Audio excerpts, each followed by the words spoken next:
Bonsoir à tous et merci pour votre présence nombreuse pour participer à cette conférence. Nous sommes donc, je suis Thierry Boisdard, directeur académique de Supinfo. Je suis très heureux de vous accueillir puisque nous avons eu l'occasion d'échanger il y a quelques semaines sur vos activités et vos projets qui m'ont paru tout à fait passionnants et tout à fait en cohérence avec la mission de Supinfo qui est de former aux nombreux métiers de l'informatique et dans le domaine de l'IA et de la data, évidemment, où il y a de nombreux métiers qui émergent. Donc je vous présente effectivement la société Novelis et avec son représentant, M. Etifouri. Merci infiniment et je suis sûr, comme je l'ai été d'ailleurs, je suis sûr que votre intervention va être passionnante. Bonne soirée. Merci beaucoup. Ça marche?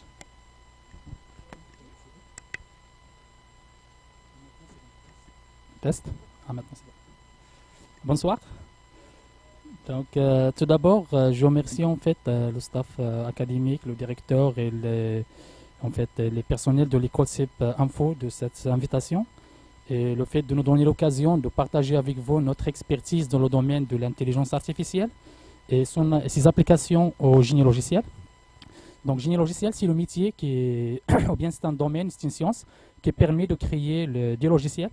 Et je pense que c'est parmi les domaines pour lesquels en fait, on se forme dans l'informatique pour pouvoir, lorsqu'on sort au domaine professionnel, créer et développer des logiciels répondant en fait, aux besoins de différents clients. Donc aujourd'hui, en fait, là, je vais parler de l'intelligence artificielle et les avantages qu'il offre pour le domaine de bien la création et l'automatisation de création des logiciels. Et par la suite, on va appeler de notre premier développeur artificiel qui s'appelle AIDA. Donc AIDA, c'est Artificial Intelligence Developer Assistant. En réalité, ce n'est pas un développeur qui va remplacer les développeurs humains, mais c'est un assistant.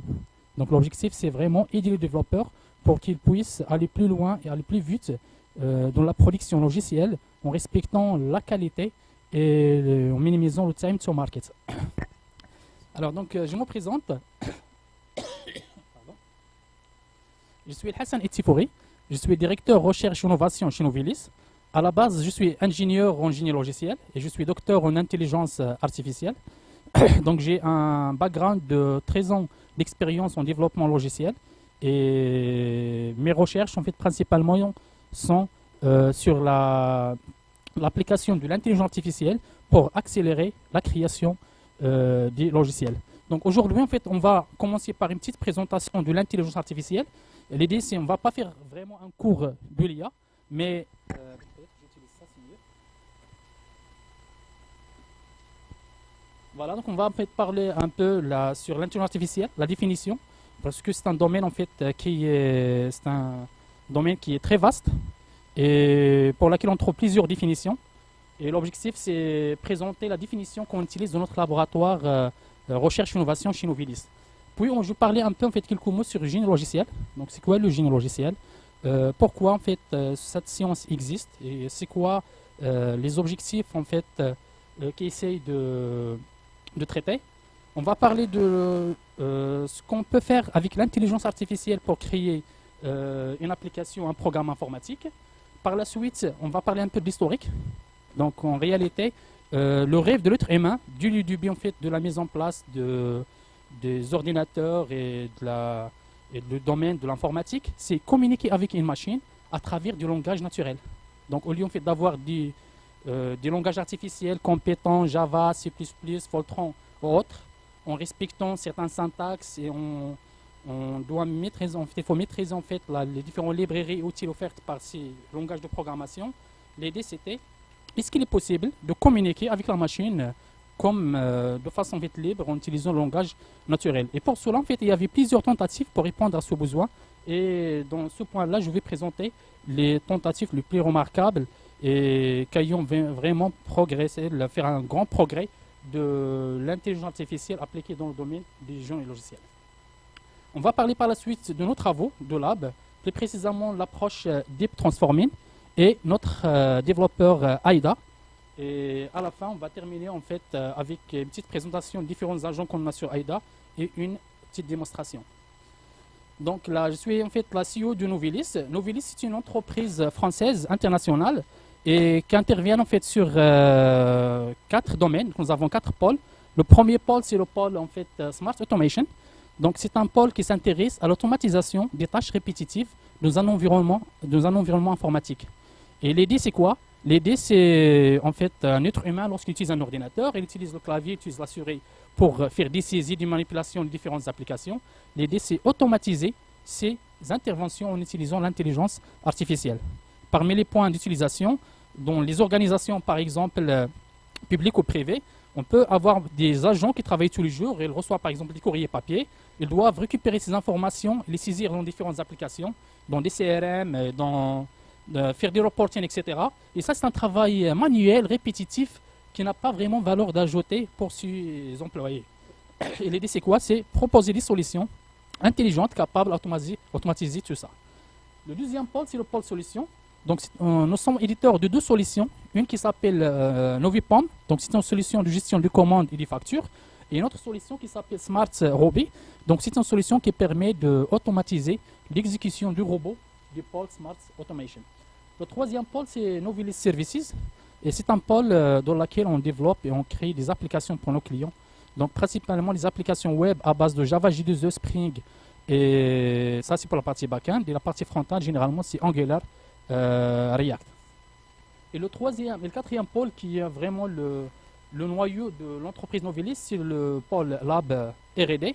Et c'est un pôle dans lequel on traite le sujet en relation avec l'intelligence artificielle, traitement du langage naturel, ce qu'on appelle NLP, Natural Language Processing, et génie logiciel.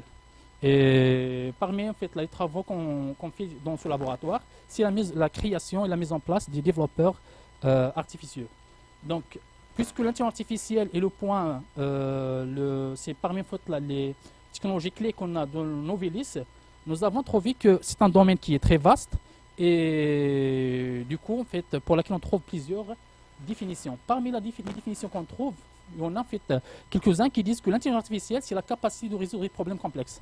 Donc, c'est-à-dire si on a un problème simple et si on arrive à le résoudre par une méthode A ou B, là, on ne parle pas de l'intelligence artificielle.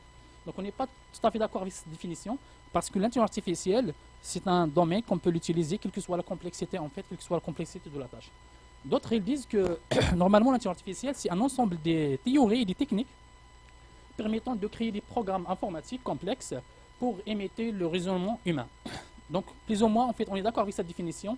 Et la définition qu'on utilise dans notre laboratoire R&D, c'est l'IA regroupe en fait les sciences et les technologies, donc les deux. C'est les approches mathématiques, les théories mathématiques et aussi en fait les différentes approches scientifiques en combinaison avec les différents outils et langages de programmation, permettant d'imiter, éteindre, augmenter l'intelligence humaine avec des machines. Pourquoi en fait il n'y a pas vraiment une seule définition de l'intelligence artificielle? Parce qu'en fait il n'y a pas une seule définition de l'intelligence. Le problème c'est qu'on a avec le terme intelligence. Donc artificiel, on a la définition, donc c'est le synonyme de naturel.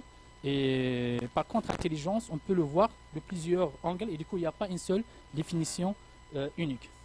Alors, ce qui concerne le domaine en fait de génie logiciel, donc c'est une science du génie industriel qui étudie la possibilité en fait de minimiser le time to market durant la création des logiciels en donnant quelques méthodologies de travail, des bonnes pratiques de développement que les développeurs doivent respecter. Et pour cela, en fait, il y a des prérequis pour réussir un logiciel. Parmi ces prérequis, quels que soient les cycles de vie utilisés, généralement, la première étape consiste en fait à rédiger cahier de charges, les différents, avoir un document qui contient toutes les spécifications fonctionnelles que le logiciel doit prendre en considération. Par la suite, faire la conception. Donc, lorsqu'on parle de la conception, généralement, on parle de la partie UML avec différents diagrammes, la partie Muruse pour la base donnée. Et une fois qu'on a une conception qui représente ce besoin, vient l'étape 3 qui consiste à développer en fait, le logiciel. Une fois le développement a été fait et les tests unitaires sont OK, là, ça vient l'étape des tests d'intégration et puis le déploiement dans la prod Et à la fin, si tout va bien, vient l'étape de la maintenance, dans laquelle il faut soit corriger les bugs qu'on trouve, soit améliorer les fonctionnalités selon les retours du métier. Alors, ces différentes étapes demandent l'intervention de plusieurs profils. Donc, un seul développeur ne peut pas faire toutes ces étapes tout seul. Il faut vraiment une équipe cohérente dans laquelle on trouve un chef de projet qui va gérer le projet. On trouve un expert technique qui maîtrise toute la partie conception et architecture. Il faut avoir aussi des développeurs. Il faut avoir une équipe de test. Et pour des projets de grande vigueur, cela représente un coût très très énorme. Et en fait, un temps, des fois, qui peut arriver jusqu'à 1 an, 2 ans selon la taille de projet. Et du coup, la question qui se pose, est-ce que l'intelligence artificielle peut donner en fait un coup de main pour accélérer et minimiser les différents coûts qu'on peut trouver durant la construction d'un logiciel? Pour répondre à cette question, il faut déjà faire un petit zoom sur l'intelligence artificielle et voir quels sont les sous-domaines de cette discipline.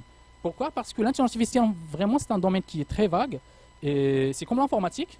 Et du coup, il faut en fait avoir une idée déjà des différents sous-domaines qu'on trouve en fait dans l'IA pour pouvoir facilement identifier quels sont les sous-domaines qu'on peut utiliser dans la création, dans l'automatisation de la création des applications et des programmes informatiques. Je ne sais pas, c'est bloqué. On va essayer. Sinon, je regarde est-ce que c'est le PC ou... Apparemment, c'est côté PC normalement.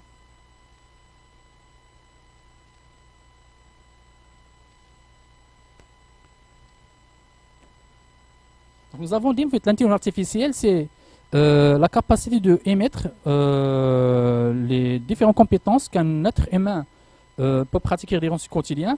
Et pour cela, en fait, là, si on prend cette définition, on va trouver qu'il existe plusieurs sous-domaines. Et chaque sous-domaine représente une capacité qu'un être humain maîtrise durant son quotidien. Oui, on a un blocage, ça ne marche pas. Oui, je pense que c'est le PC qui est planté.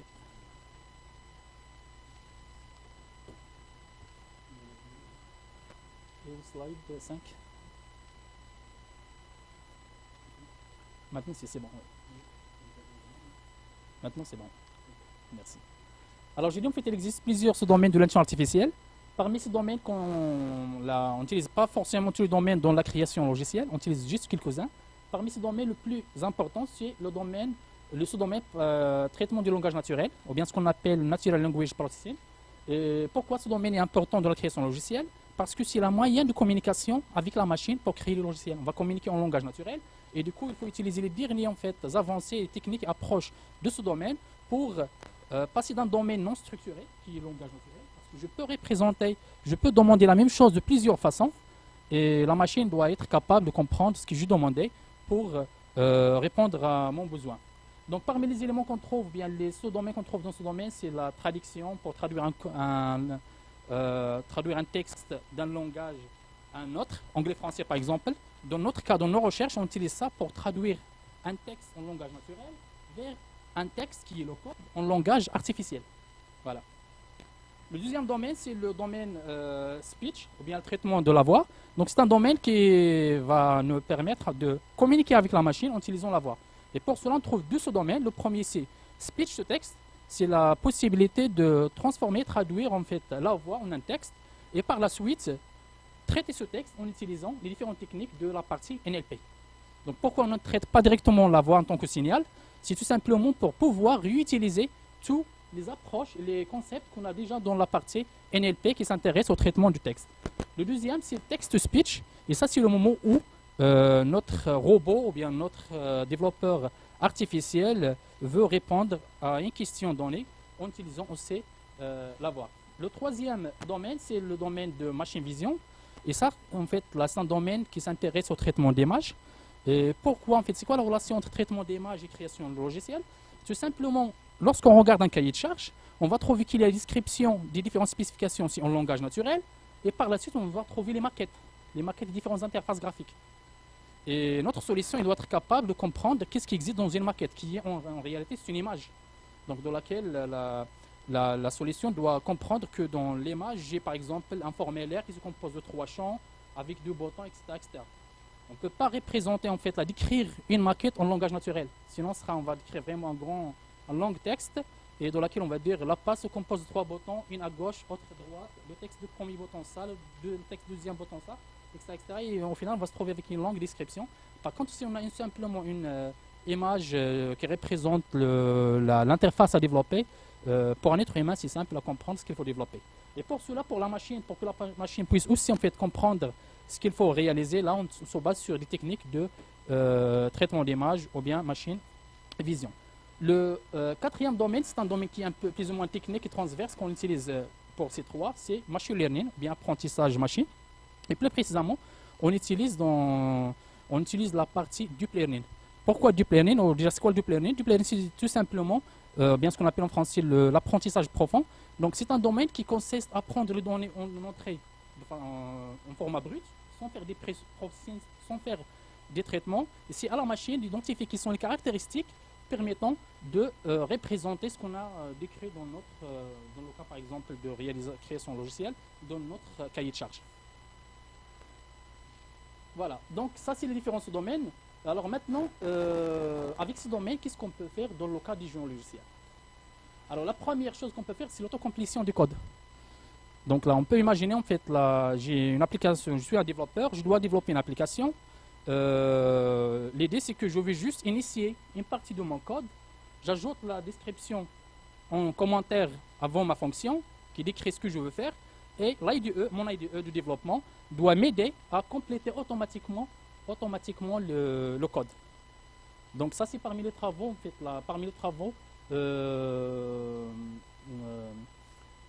qui essayent d'utiliser l'intelligence artificielle pour accélérer le développement en fait,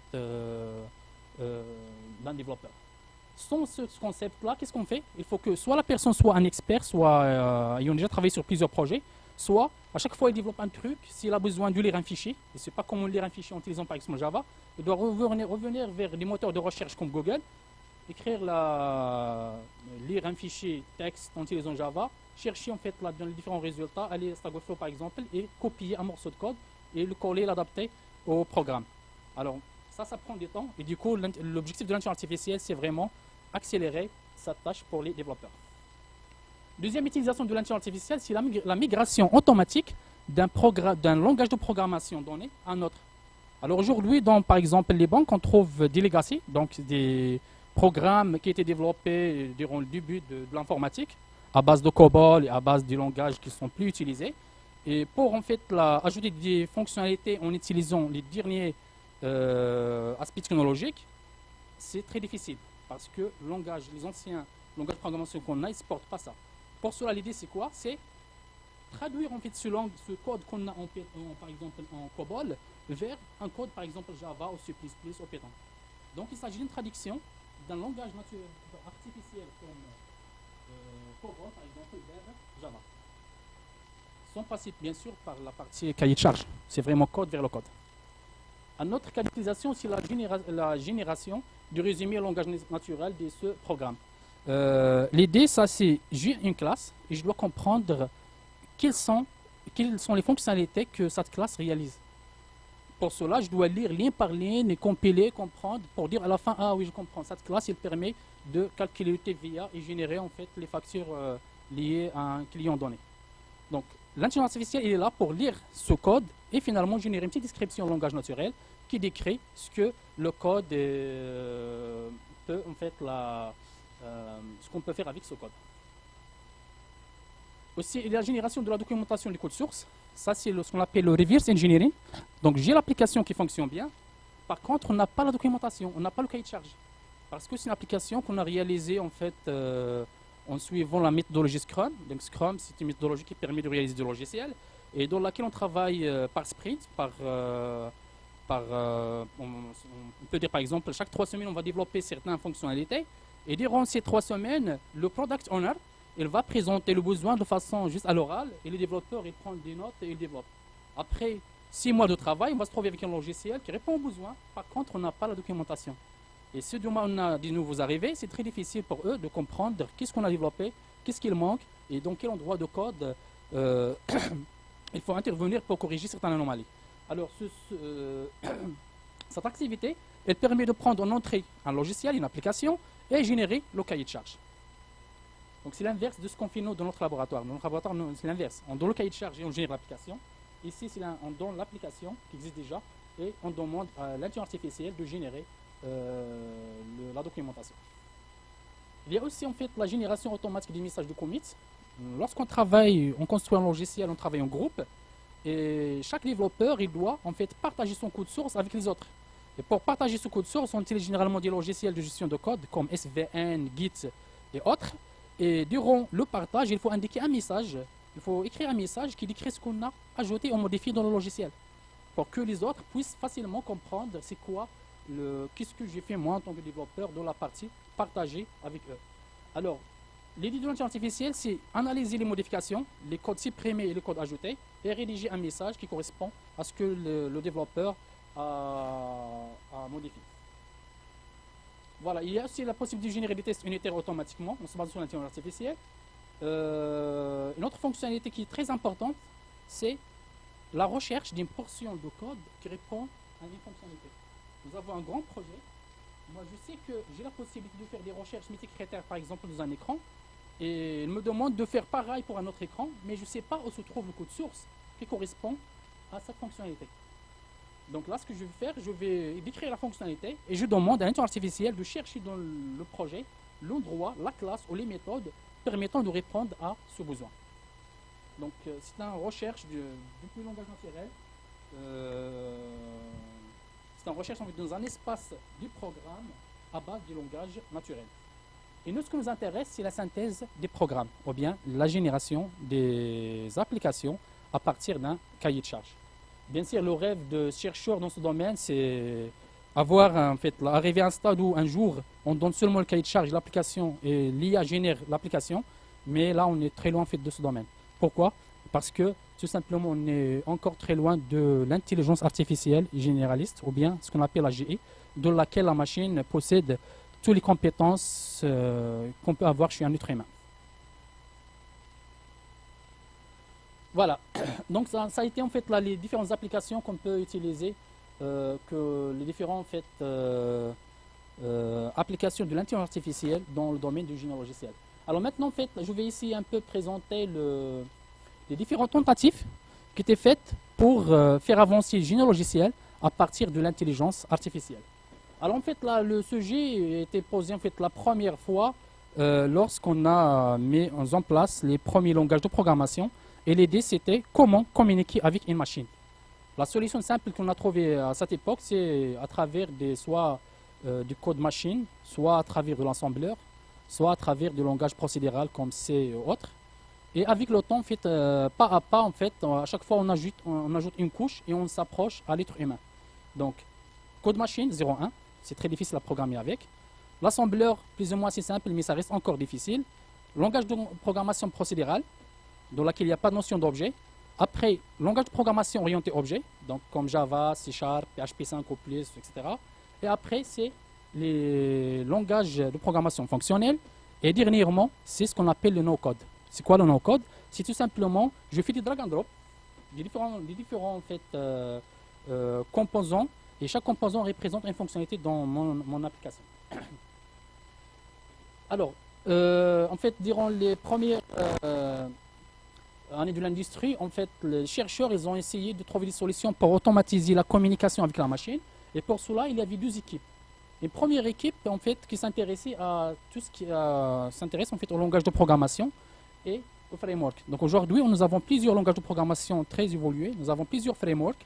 Et cela, c'est grâce aux recherches qui étaient faites par ce groupe de recherche scientifique. Le deuxième groupe, en fait, il s'intéresse à la génération automatique de code source, sans passer par des frameworks, sans passer par le langage de programmation, directement langage naturel vers code. Le premier groupe, il a réussi parce qu'il travaille de façon itérative incrémentale. Donc à chaque fois, on ajoute une couche pour arriver au stade humain. Par contre, le deuxième groupe, là, en fait, il rencontre plusieurs problèmes, vu la difficulté qu'on a de langage de programmation, langage naturel, l'ambiguïté qu'on peut avoir de langage naturel. Et deuxièmement, ça demande en fait des compétences en termes de programmation et aussi en termes d'algorithmique pour qu'on puisse traduire une spécification fonctionnelle en un code compilable et interprétable par la machine. Alors maintenant, rapidement, je vais en fait donner en fait, l'historique des différentes approches de l'équipe qui travaille sur la génération de code. Première tentative, c'était utiliser l'analyse sémantique de la langue naturelle. Et en fait, là, ce tentative n'a pas vraiment réussi à automatiser la génération automatique des codes à partir du langage naturel, tout simplement parce que dans le langage naturel, en fait, il y a je peux trouver une phrase qui représente qui a deux sens différents, et du coup, on se trouve avec une ambiguïté et la machine n'a pas la capacité de savoir quelle information l'utilisateur, ou bien quelle spécification que l'utilisateur veut demander dans son expression. Deuxième tentative, c'était l'intelligence artificielle symbolique. L'intelligence artificielle symbolique, en fait, il y a deux types d'intelligence artificielle. Il y a l'intelligence artificielle symbolique et l'intelligence artificielle connexionniste. L'intelligence artificielle symbolique, c'est l'intelligence artificielle qui se base sur des FLs, dans laquelle on programme. Parmi l'utilisation, c'est les systèmes experts, c'est les algorithmes qu'on trouve dans le data scientist, les algorithmes en fait classiques. L'intelligence artificielle connexionniste, c'est l'intelligence artificielle qui utilise les réseaux de neurones, dans laquelle on a la connexion entre différents réseaux de neurones. Et parmi les utilisations les plus utilisées, c'est le deep learning, donc ou bien l'apprentissage profond. Donc ce domaine-là, en fait, il n'a pas permis aussi de faire avancer la création automatique de l'application à partir du langage naturel, parce que l'intelligence artificielle symbolique ne gère pas l'incertitude qu'on peut trouver dans le langage naturel. Troisième tentative, c'était le MDA. Donc le MDA, c'est quoi? C'est Model Driven Application, Architecture, pardon. Donc c'est le développement des applications à base des modèles. Donc au lieu de développer en langage naturel, je développe en langage artificiel, Java par exemple, PHP ou autre, je développe avec diagramme.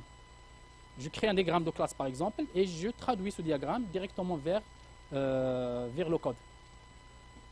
Les limitations qu'on a ici, on utilise un langage qui s'appelle SBVR.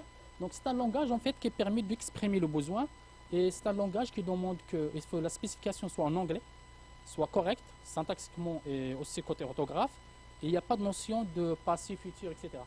Et du coup on trouve des limitations. Et après, si je veux utiliser un concept, je dois définir le concept avant de l'utiliser. Je dois l'écrire, même si c'est un concept basique ça ne demande pas pour un être humain, ça ne demande pas vraiment une explication. Dans ce concept-là, il faut vraiment l'écrire. Et du coup, le temps qu'on passe dans la description de le cahier de charge, plus que le temps qu'on passe sur le développement avec le langage de programmation. Après, il y avait des méthodes statistiques qui se basent sur les maths et plus précisément sur la partie deep learning. Et l'idée, c'est quoi? C'est avec l'apparition en fait, des hébergeurs de code source comme GitHub.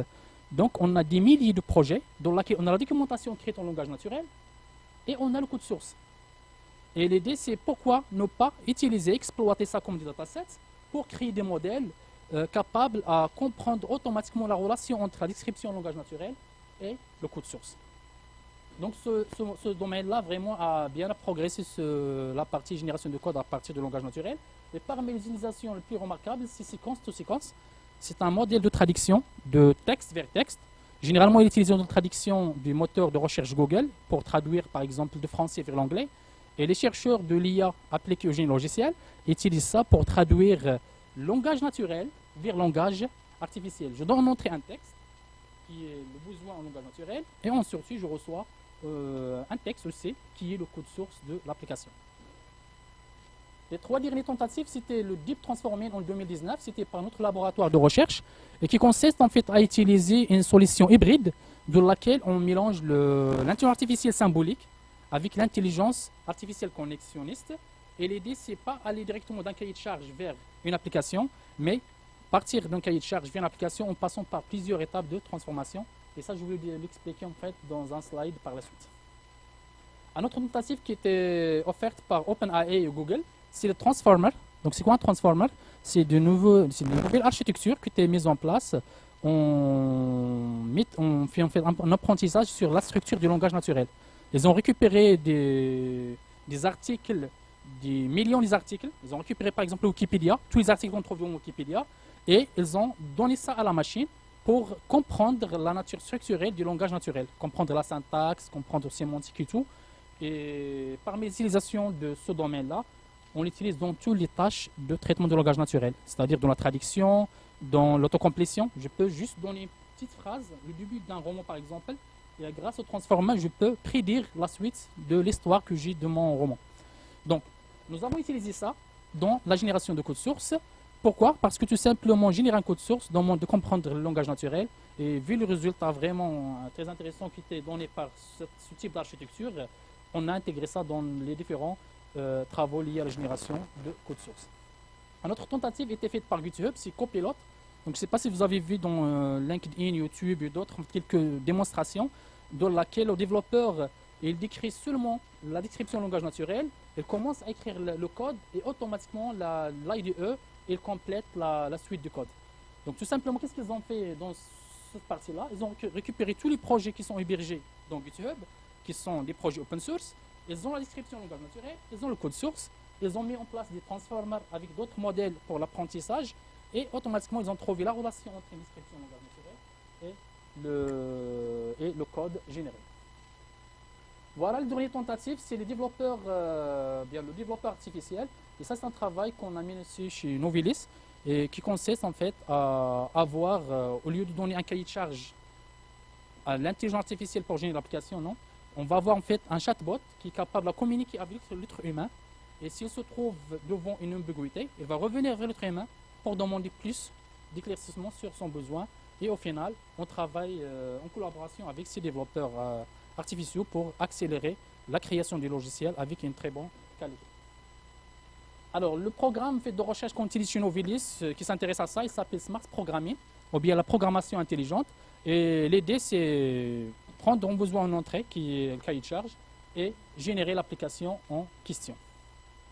Donc, si on fait un petit zoom sur Smart Programming, comme j'ai dit, on a un mélange de l'intelligence artificielle connexionniste.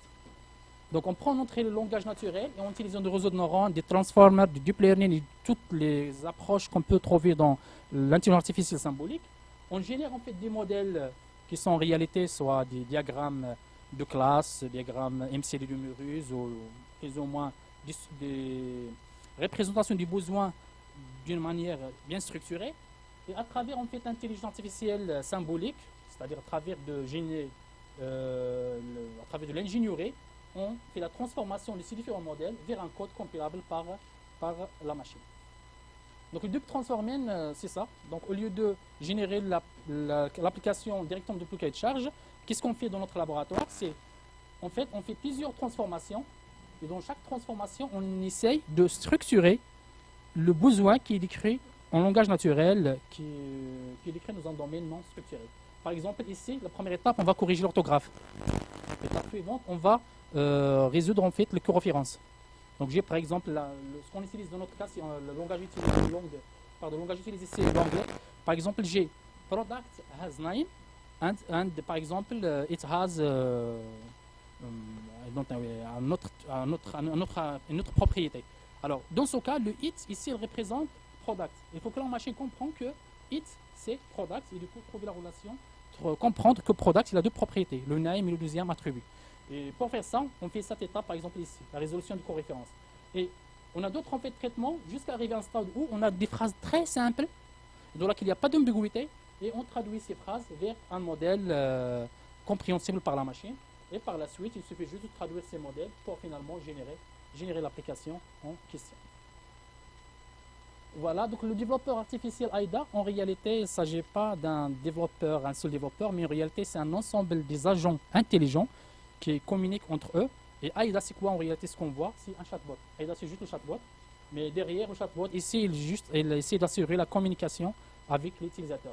Mais dès qu'il arrive à un besoin qui est technique, il n'a pas les compétences pour répondre. Et dans ce cas, il va passer vers un orchestrateur qui va essayer de chercher le bon agent. Par exemple, si je demande de générer un diagramme de classe pour la partie conception, AIDA il va demander le besoin, il va analyser pour s'assurer que le besoin est clair.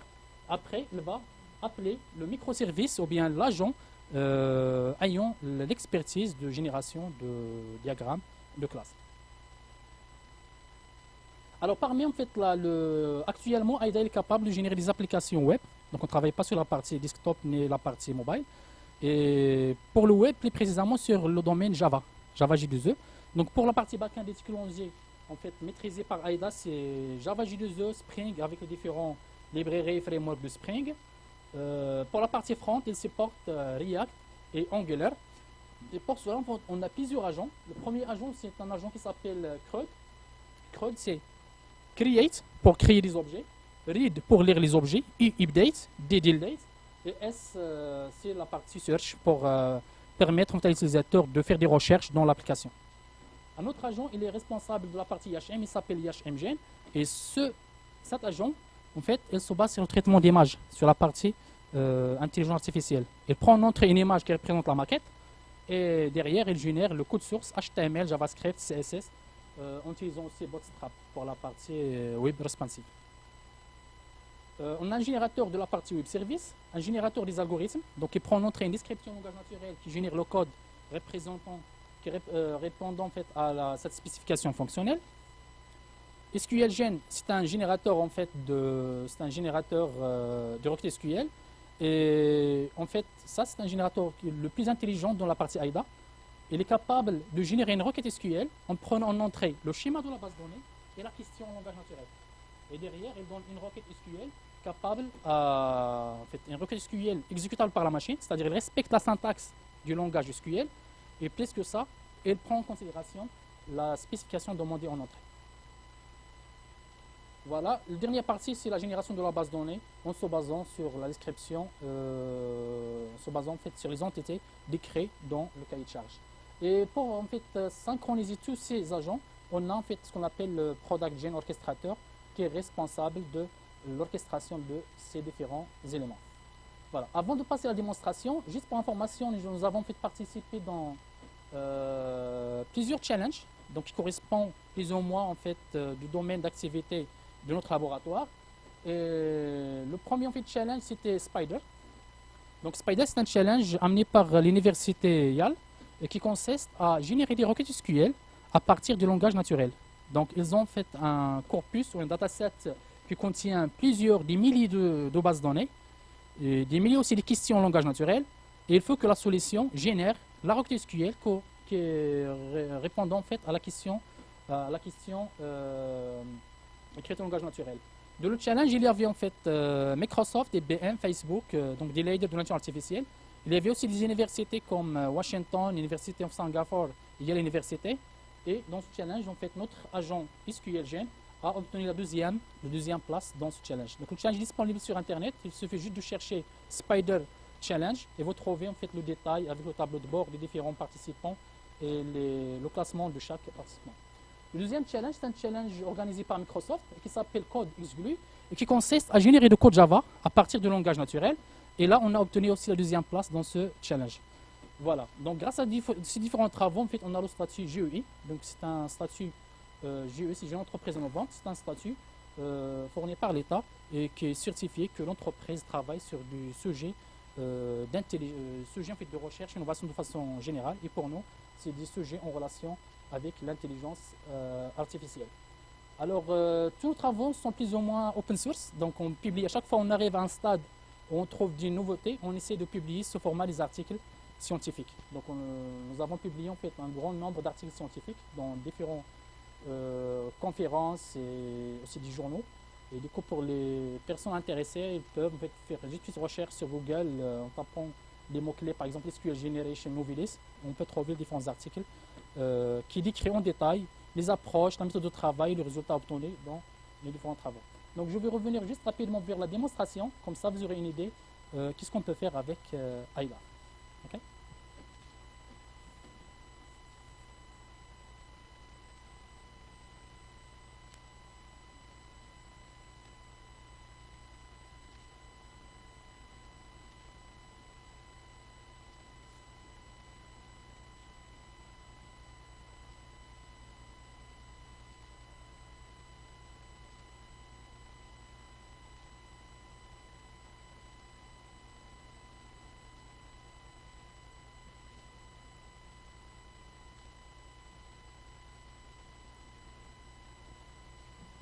Alors, dans cette démonstration, en fait, on va essayer de générer des diagrammes de conception MCD Donc MCD, ce diagramme, c'est modèle conceptuel de données.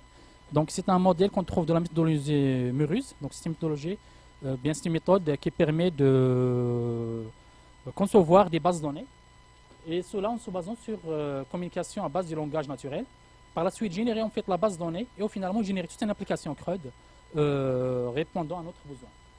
Donc AIDA, en réalité, c'est un chatbot donc, qui communique en langage naturel. Il peut en fait amener une communication avec un être humain hors la partie génération logicielle.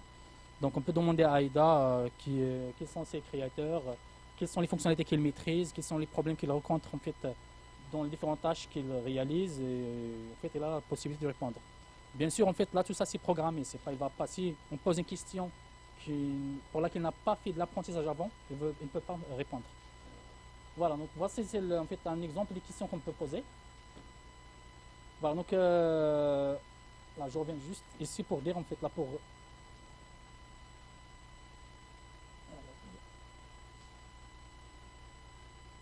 alors en fait AIDA il est capable de générer un diagramme de classe UML à base du langage naturel, générer un diagramme de MCD pour la base de données, générer un script pour créer la base de données, un script SQL, générer un code Java au Python, générer aussi des requêtes SQL à base du langage naturel, sinon générer tout un projet Spring Boot, Angular ou bien React en langage en prenant en fait des spécifications en entrée en langage naturel.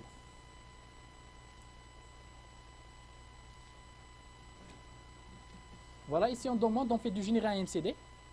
Voilà, donc AIDA il demande la description en langage naturel. Pour générer le MCD, merci de me fournir la description en langage naturel.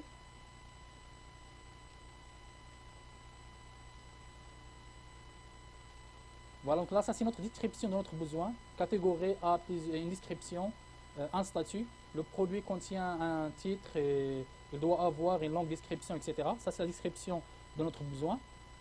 Et AIDA derrière, il va essayer de trouver les différentes entités, les relations entre eux et proposer une conception de la base de données. C'est-à-dire, il doit identifier les tables, les attributs des tables et les relations entre les différents tables. La limitation qu'on a aujourd'hui avec AIDA, c'est qu'on ne peut pas donner un cahier de charge très long.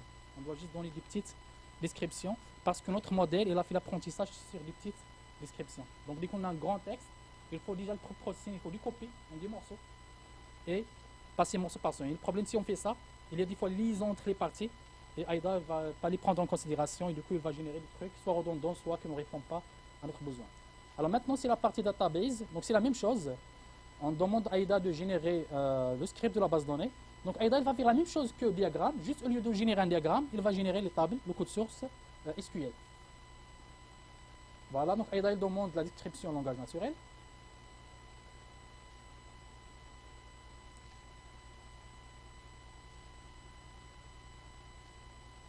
Voilà, puis il va générer un fichier en fait .SQL qui contient toutes les tables de notre besoin. Voilà, c'est ça le script. Donc créer la base de données s'il n'existe pas, créer la table, c'est une association entre product et catégories, et après la liaison entre les différentes tables pour les clés étrangères, clés primaires, la liaison entre les différentes tables de la base de données.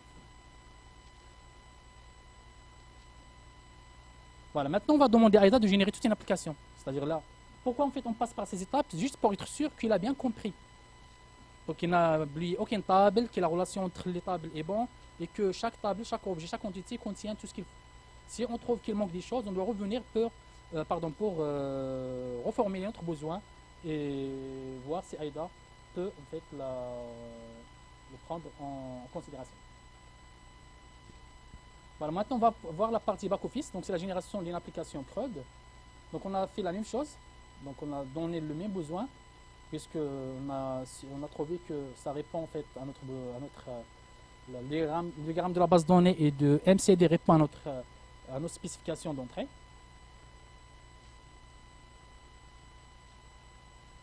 Voilà, il génère en fait un fichier, un fichier zip qui contient tout le projet front-end et back-end. Voilà, c'est un projet qu'on peut œuvrer, c'est un projet qui se base sur Maven. Donc Maven, c'est un outil qui permet la gestion des dépendances entre notre projet et les librairies utilisées. Et ça permet d'automatiser le build. Et là, c'est sur le projet, tout le projet généré. Tout le projet généré en fait de la partie AIDA.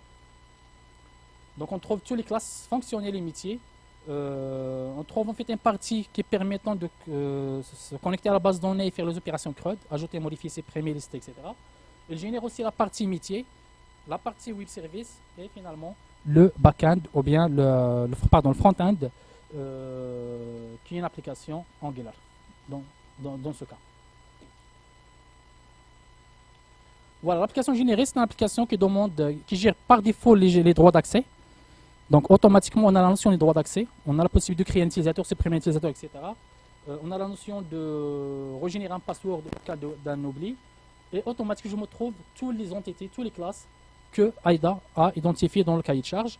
Et pour chaque classe ou entité, je peux entrer, voir le détail, je peux ajouter un élément, éditer un élément, supprimer un élément.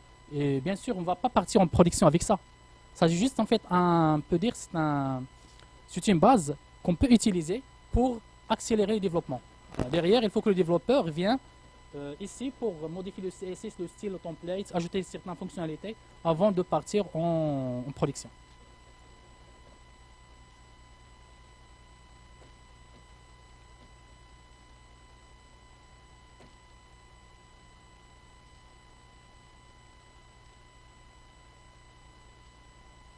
Voilà, donc on est dans une phase de développement. Automatiquement, AIDA, lorsqu'il crée la base de données, il crée aussi des données de test. Donc si j'ai name, il va chercher tous les noms, tous les mots qui représentent des noms. Si j'ai date, on va trouver des exemples de date. Si j'ai adresse, je trouve quelques exemples d'adresses. Et comme ça, j'ai déjà une base de données remplie avec laquelle je peux faire des tests, je peux développer les fonctionnalités manquantes sans perdre de temps avec la partie gestion de données.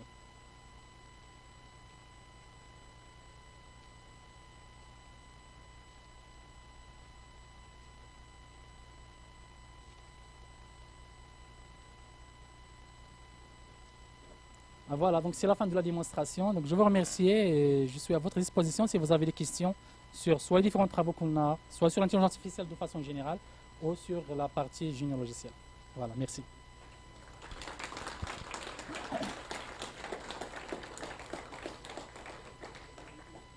Est-ce que vous avez des questions?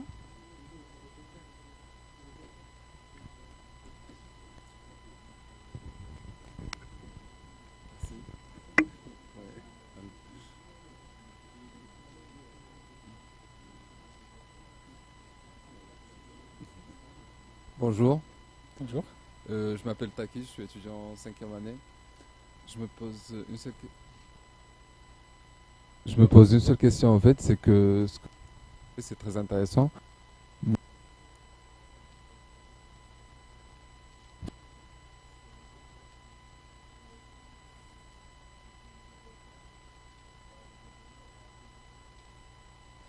Oui, en fait, c'est la même question qu'on peut poser le jour où on a mis en place les langages de programmation orientés objet. Alors, le moment où on a mis le langage de programmation orienté objet, l'objectif, c'était pas vraiment l'objectif, c'était en fait vraiment accélérer le développement et l'aider effectivement, au lieu de s'intéresser en fait à développements qui sont répétitifs, qui n'ont pas vraiment une valeur ajoutée pour le développeur, il va fonctionner dans ce genre d'application. C'est-à-dire, au lieu de travailler bas niveau pour créer le code, il va travailler haut niveau pour créer le moyennet ou bien le corps qui va générer ce code. Et la question qui se pose, en fait, c'est la même question qu'on a le moment où l'être humain a inventé la machine. Donc les gens ils travaillent dans les champs en fait, de façon manuelle. Et le moment où on a créé des machines, on a dit qu'on va perdre l'emploi. L'être humain va perdre l'emploi. Pourquoi?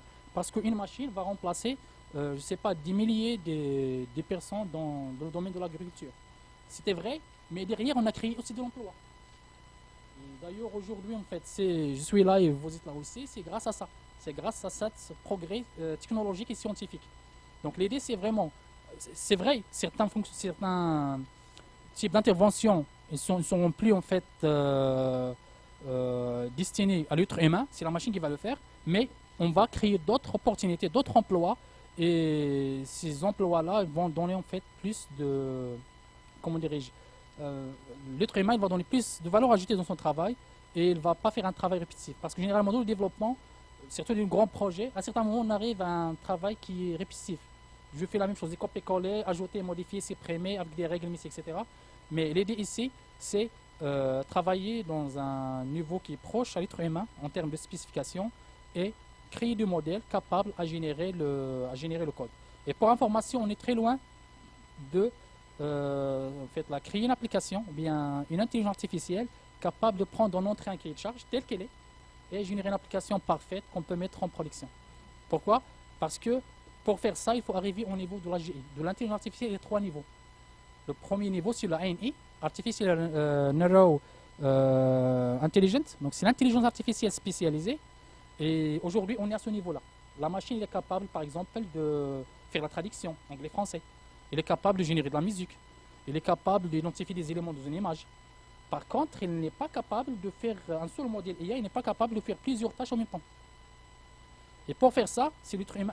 Par contre, l'être humain, il a un seul cerveau, donc il peut faire tout ça de façon très simple. Donc on n'a pas encore arrivé à ce stade, et ce stade, il s'appelle l'AGI. C'est l'artificial intelligence, c'est l'intelligence artificielle généraliste. Et les statistiques disent qu'il faut des centaines d'années pour arriver à ce stade. Donc d'ici là, peut-être pour nos enfants, peut-être cela peut être possible, mais cela va créer vraiment des belles opportunités d'emploi pour eux. Voilà. Je vous en prie. J'ai une question pour vous. Moi, j'ai plein de questions quand vous parlez d'IA qui me viennent en tête, mais il y a une question vous avez beaucoup parlé de comment aider un développeur dans le génie logiciel notamment, comment l'aider à développer des nouvelles applications et tout ça. Et moi, nous, on a eu un module sur l'intelligence artificielle pour voir ce que c'est, et on a eu l'occasion de toucher à des questions d'environnement, et on voit que pour une requête Google, par exemple, c'est 7 kg de CO2. Donc, comment est-ce que vous estimez que votre projet peut aider un développeur à développer de façon plus responsable et à aider les développeurs à correspondre de plus en plus à notre besoin de préservation de notre environnement quotidien? Ok. Alors en fait, là, en utilisant l'intelligence artificielle pour générer une application, ça va permettre en fait de réduire le temps de développement. Et réduire le temps de développement, ça signifie quoi? Ça signifie de réduire en fait le temps d'utilisation des machines, réduire le temps de consommation d'énergétique et du coup, en fait, participer à l'amélioration l'amélioration de l'environnement. Donc le fait de développer un logiciel de qualité qui est optimisé, ça va permettre déjà en prod, lorsque l'application tourne, il ne va pas consommer plus d'énergie parce qu'il est optimisé. Et du coup, le fait d'optimiser l'énergie, derrière, on va participer bien sûr dans la protection de notre environnement. Et donc du coup, je pose ma question, puisque vous avez parlé, si on raccourcit le temps des machines, ça veut dire qu'il nous faut des machines toujours plus puissantes, et donc qui sont toujours plus consommatrices de réseau, et donc qui polluent toujours plus. Oui, en fait, ça c'est juste dans la partie apprentissage. Parce qu'en fait, dans l'intelligence artificielle, il y a 12 étapes. Il y a la première étape, c'est la partie apprentissage. Et l'apprentissage, je suis d'accord, ça demande un grand volume de données pour en fait comprendre la relation entre le langage naturel et le texte. Et cette phase-là, c'est one shot. C'est-à-dire, dès qu'on a un modèle qui fonctionne très bien, c'est bon. Par la suite, le modèle ne va pas vraiment demander de ressources énormes pour qu'il s'exécute. Donc il suffit juste d'avoir une machine avec une configuration en fait, basique pour prédire la solution.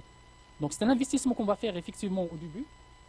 Et après, par la suite, alors le retour sur investissement sera très important avec le temps.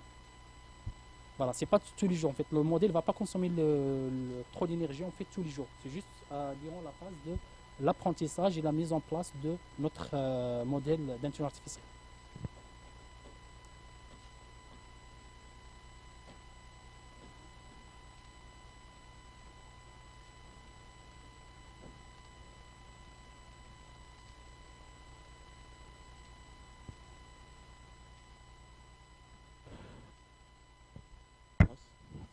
Et donc, ma question est la suivante. Pensez-vous qu'un jour, l'intelligence artificielle pourra remplacer l'être humain parce que de base, celui qui est à la tête, que l'être peut créer une machine.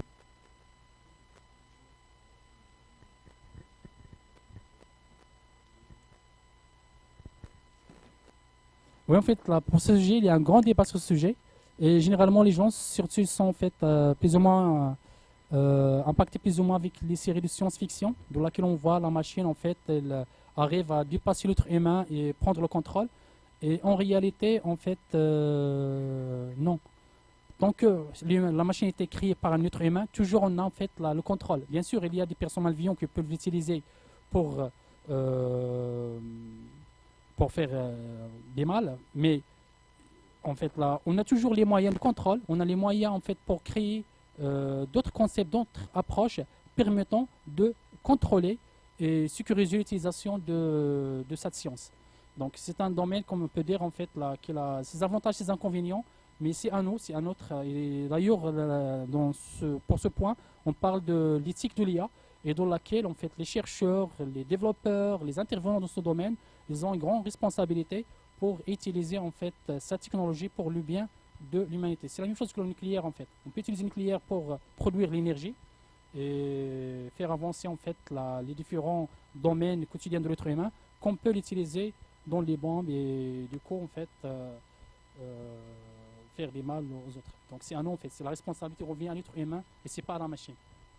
Donc, du coup, concernant maintenant le développement, j'aimerais savoir, d'après vous, est-ce que vraiment la machine peut réellement remplacer un développeur? Parce que oui, comme j'ai dit, en fait, remplacer un développeur signifie remplacer un être humain. ouais, Et remplacer un être humain, ça demande d'avoir le même niveau d'intelligence que l'être humain. Et ça, c'est la GE, et on est très très loin en fait à arriver à ce niveau. Donc peut-être un jour, en parlant en termes de probabilité, bien théoriquement c'est possible, mais en pratique c'est très difficile. C'est très difficile. Et après, en fait, avec l'avancement technologique, à chaque fois, on se trouve avec de nouveaux besoins, des nouvelles fonctionnalités qu'il faut en fait mettre en place, de nouvelles activités, et ça demande de nouveaux modèles d'apprentissage. Et du coup, on fait toujours il y a un décalage entre le besoin de l'être humain et ce que la machine peut, et les capacités en fait de la machine en termes de l'IA. oui, maintenant, au niveau de la création d'une application, parce que si j'ai bien compris, vous êtes une entreprise qui, qui des logiciels. Et j'aimerais savoir, au niveau du coût, vous êtes peut-être une équipe de plusieurs personnes, parce qu'il y a plusieurs. Au niveau du coût, est-ce que mon est coûte création d'une application? Pardon, ça a coupé, vous pouvez juste répéter la dernière. Donc je disais, étant donné que vous êtes une entreprise avec des développeurs avec plusieurs secteurs et tout, j'aimerais savoir à peu près combien coûte une élaboration d'une application de A à Z, c'est-à-dire depuis le cahier de charge jusqu'au déploiement et tout. Combien à peu près? Oui, en fait, ça dépend en fait la complexité de l'application, ça dépend du besoin, ça dépend du domaine. Une application au commerce peut coûter, coûte pas la même chose qu'une application de gestion, par exemple. Et après, ça dépend aussi de la technologie choisie. Par exemple, si j'utilise dans le domaine de le commerce, généralement, je peux avoir avec zéro développement une application déjà qui est exploitable et que je peux mettre en ligne pour vendre des produits. En utilisant par exemple des solutions comme Magento, comme Ibris, ce sont des solutions qui contiennent toutes les fonctionnalités qu'on peut avoir en termes de e-commerce. Après, pourquoi en fait on a besoin de développeurs? C'est pour adapter et personnaliser ces applications qui existent déjà aux besoins spécifiques et types d'activités de l'entreprise. Donc en fait, là, il n'y a pas vraiment une règle dédiée, il n'y a pas un chiffre exact, mais cela dépend de domaine d'activité, ça dépend de la technologie utilisée et ça dépend de complexité de besoin. Mais généralement, je peux dire entre un mois, un truc plus simple, Hello World, jusqu'à 3 ans. Vraiment des grands projets. Voilà. J'aimerais savoir quel est... Ah, pardon, ça coupe. Oui, j'aimerais savoir quelle est votre fierté en tant qu'entreprise. Qu'est-ce que vous avez créé de si extra que les autres entreprises ne peuvent pas créer, ou bien qu'est-ce que vous avez créé de si difficile, ou bien un truc comme ça? En utilisant AIDA. Ouais. Oui, pour AIDA, pour le moment, il est toujours donc il est à l'école aussi, il n'a pas encore sorti de l'école. Donc, il est dans la phase d'apprentissage et en fait, il n'est pas encore industrialisé, utilisé vraiment dans un contexte projet. Donc, généralement, on utilise seulement des projets internes de test pour vérifier sa fiabilité et identifier les difficultés qu'il rencontre. Et nos équipes qui se composent des chercheurs, des docteurs en intelligence artificielle et des ingénieurs recherche et développement travaillent tous les jours pour améliorer la qualité de AIDA et ajouter de nouvelles fonctionnalités. Voilà, pour le moment, il n'est pas encore utilisé dans un contexte projet chez les clients. Tout simplement pourquoi? Parce que, comme j'ai dit, chez un client, le cahier de charge se compose de plusieurs, en fait, on trouve des longues descriptions. Et AIDA aujourd'hui est capable seulement de prendre des petites descriptions. C'est pour ça. Voilà. D'autres questions?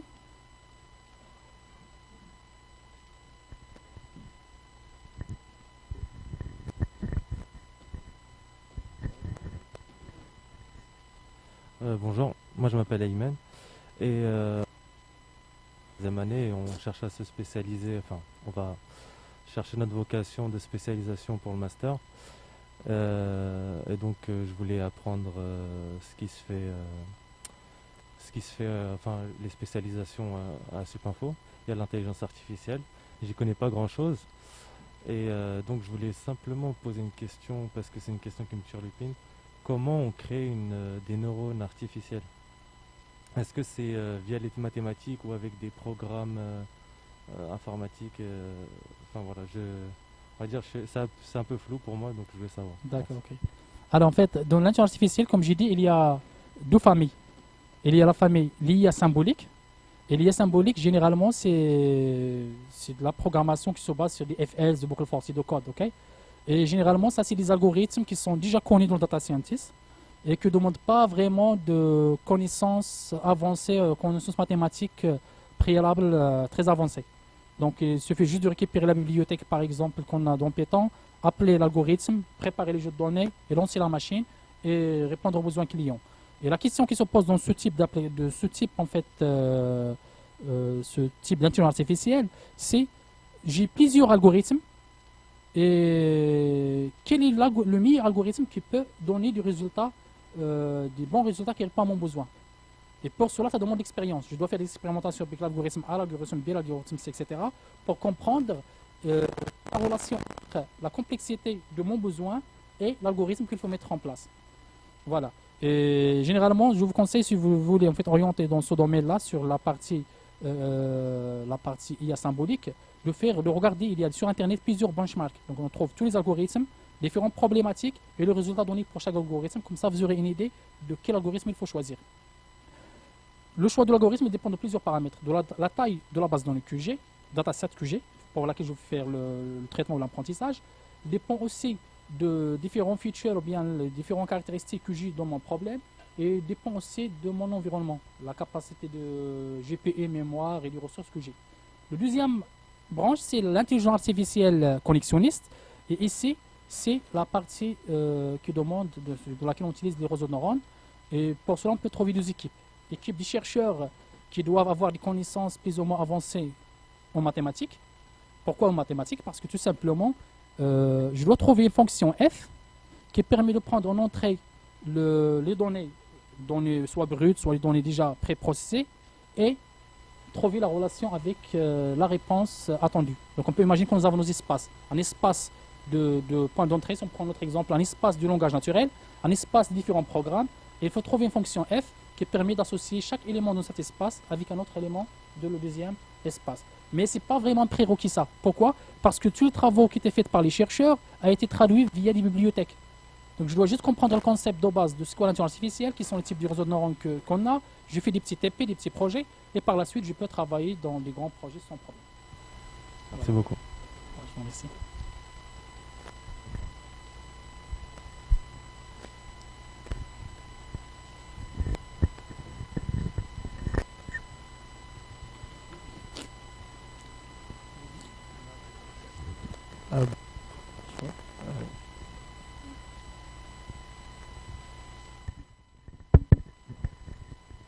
Bonjour. Alors, logiciel, vous avez dit que si la description est trop complexe, il n'arrive pas à générer la base de données. Alors, la complexité, c'est par rapport au nombre de mots ou par rapport au nombre de tables qu'il doit créer, ou j'ai pas compris. Oui, en fait, la complexité, c'est par rapport au nombre de paragraphes qu'on a. Après, si j'ai un grand nombre de tables, il n'y a pas de souci. Parce que ça va prendre du temps durant la génération, mais au final, il va arriver à générer. Par contre, en fait, il perd la liaison entre les éléments. Dès que j'ai fait une grande description, des coréférences partout et tout, et il se trouve avec des ambiguïtés, et du coup, il perd en fait la liaison entre les différents concepts qu'il a déjà identifiés au début et les différentes entités qu'il rencontre par la suite. Et du coup, la solution qu'on a aujourd'hui, c'est faire le très possible pour découper ce besoin en des morceaux. Et on n'a pas encore trouvé, là, nos chercheurs travaillent actuellement sur comment trouver trouver une solution permettant de lier les différents paragraphes déjà coupés pour que AIDA puisse garder l'historique de tout ce qu'il a traité.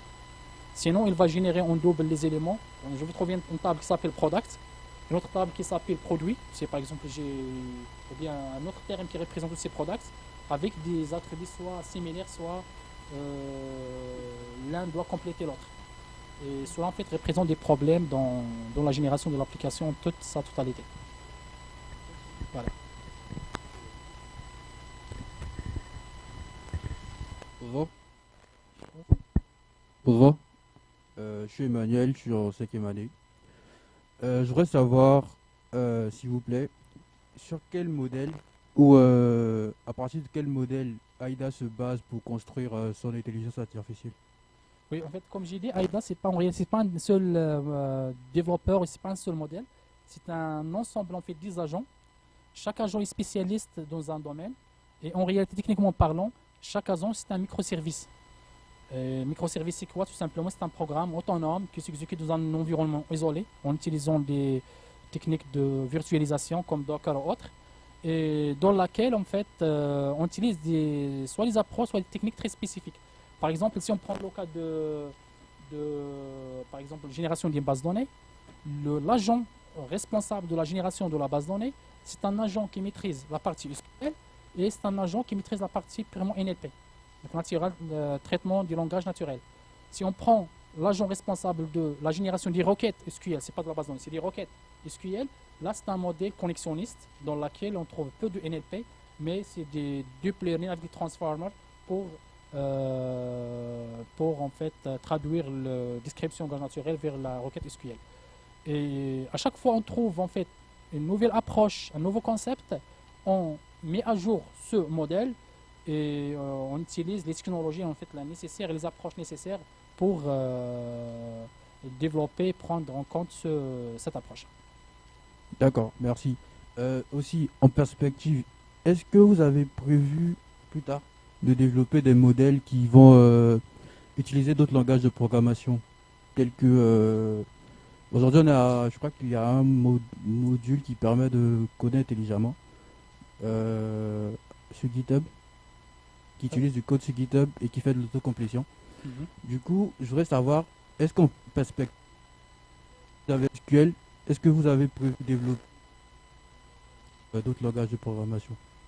Oui. En fait, pour le moment, on a SQL pour la base de données, on a Java pour la partie backend, Java J2E, on a Python pour nos travaux de recherche à nous, parce qu'en fait, là, on est en train de développer AIDA Studio, donc c'est un IDE du développement, et AIDA Studio, c'est créé par AIDA. Donc on utilise AIDA pour créer AIDA Studio, et c'est un langage de programmation en fait Python. Et le deuxième langage qu'on utilise, c'est, donc j'ai dit, SQL pour la base de données, Java pour backend et React Angular. En fait, la difficulté, c'est pas le langage de programmation à utiliser. La difficulté qu'on a, c'est comment comprendre le langage naturel et comment proposer l'algorithme en question. Après, dès qu'on arrive à un espace qui est bien structuré, c'est-à-dire je sais que j'ai table product qui a un attribut qui s'appelle nom, derrière, quel que soit le langage de programmation, ça a juste un travail d'ingénierie et du coup on peut juste mettre en place en fait le modèle pour générer le langage en question. Voilà. D'accord. Merci. Merci à vous aussi.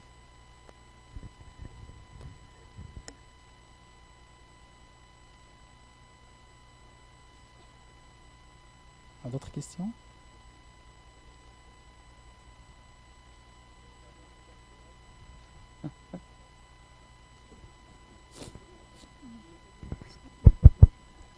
Bonsoir. Bonsoir. Bonsoir. Bonsoir. Du coup, moi, j'ai pas vraiment une question. Je voulais juste dire que c'était super, que c'est très intéressant ce que vous faites. Et genre, juste revenir sur une seule chose, si c'est possible. Pendant la vidéo, on a vu au moment où on communiquait avec le chatbot AIDA. En même temps, ça fait partie grandement de votre présentation. C'est genre, le langage naturel, comment on parle avec l'application. Et si on pouvait juste revenir sur le chat pour voir quel est le paragraphe qu'on lui donnait pour voir après comment.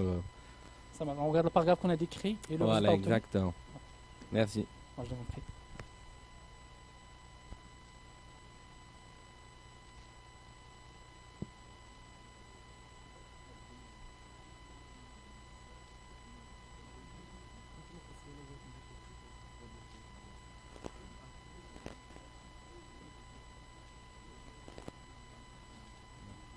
Voilà, je ne sais pas si vous arrivez à voir ce qui est écrit ici.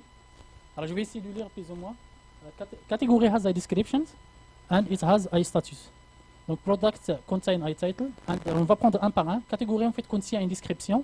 Alors on a une classe ou bien une table qui s'appelle catégorie. Et là un attribut qui s'appelle alors description. On a description. En gros, on lui dicte ce qu'on veut qu'il y ait. C'est ça, oui, c'est ça. On décrit tout le besoin. Et après, c'est pas nécessaire que je parle de catégorie du début jusqu'à la fin. Je peux juste donner quelques informations sur catégorie. Je passe vers product et à la fin, je reviens vers catégorie. Donc, je décris en fait mon besoin sans réfléchir à la conception, de façon en fait naturelle. Je décris comment j'imagine mon produit final. Voilà. Après, bien sûr, ici, si vous avez remarqué, il n'y a pas les règles métiers. Il n'y a pas de mots-clés, il n'y a pas de mots techniques, il n'y a rien. Ah non, ça, c'est juste du langage naturel. Par contre, ce qu'il manque ici, c'est les spécifications fonctionnelles. C'est-à-dire, supposons que je vais écrire qu'un client ne peut pas acheter plus que 5 produits dans la catégorie informatique. Alors, cette phrase, en réalité, c'est une exigence fonctionnelle. Et pour en fait l'intégrer, il faut aller vers la partie SQL. Donc, je ne sais pas si dans la démonstration, on a... J'espère que c'est le cas.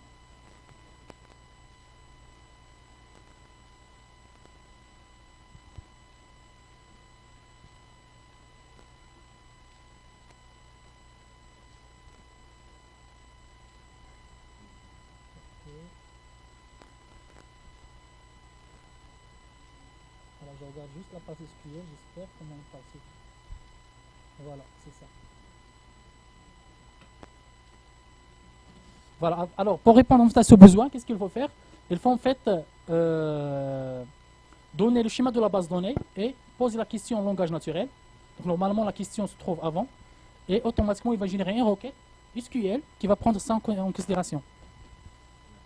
Donc cette requête, bien sûr, là il faut un développeur qui récupère cette requête et l'intègre. Ça c'est avec AIDA. Et c'est pourquoi on est en train de développer AIDA Studio.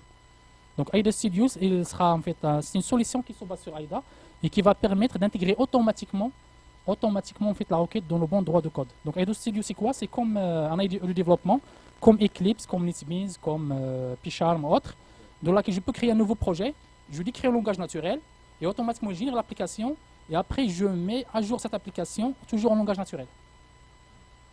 Voilà, donc grosso modo c'est ça l'idée. Merci, c'est super. Je vous en prie.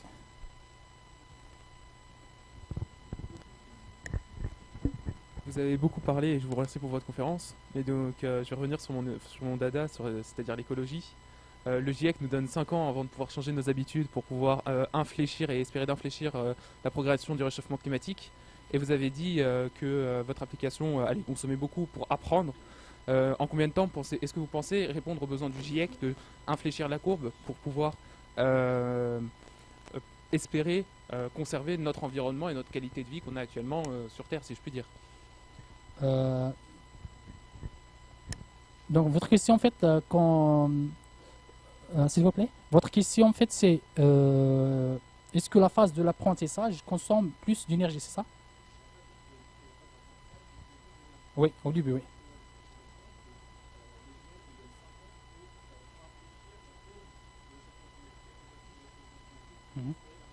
Ouais.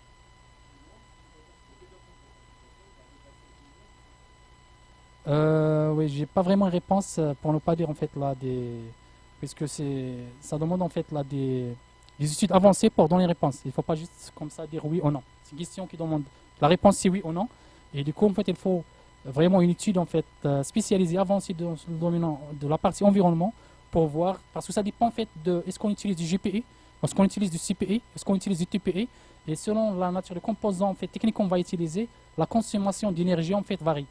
Et du coup, il faut vraiment en fait, du benchmarking, c'est-à-dire je prends un modèle, je prends des datasets, je lance le traitement et je regarde combien en fait, d'énergie mon modèle a consommé pour pouvoir finalement savoir d'ici 5 ans, 3 ans, 4 ans, est-ce que je veux dépasser ce qui est demandé ou non. Donc ça demande vraiment une étude pour en fait, répondre à la question. Mais tout simplement, en fait, dans le cadre de nos travaux, généralement, on essaie d'accélérer la création du logiciel. Et la partie environnementale, c'est dédié aux gens qui créent les parties processus.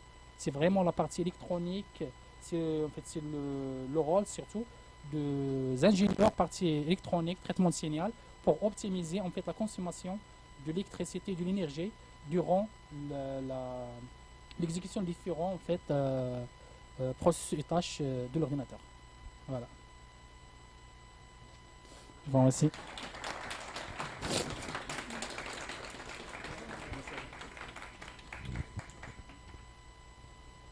Merci beaucoup, monsieur Etifori. Et merci à tout le monde pour participer à la conférence aujourd'hui. Et j'espère que vous avez trouvé que c'est intéressant.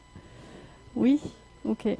Je suis contente de voir que vous êtes là aujourd'hui. Et puis, j'ai vu que vous avez bien fait attention de cette conférence et vous avez posé des questions intéressantes aussi. Donc, merci beaucoup. Donc, à la prochaine fois. Au revoir, merci.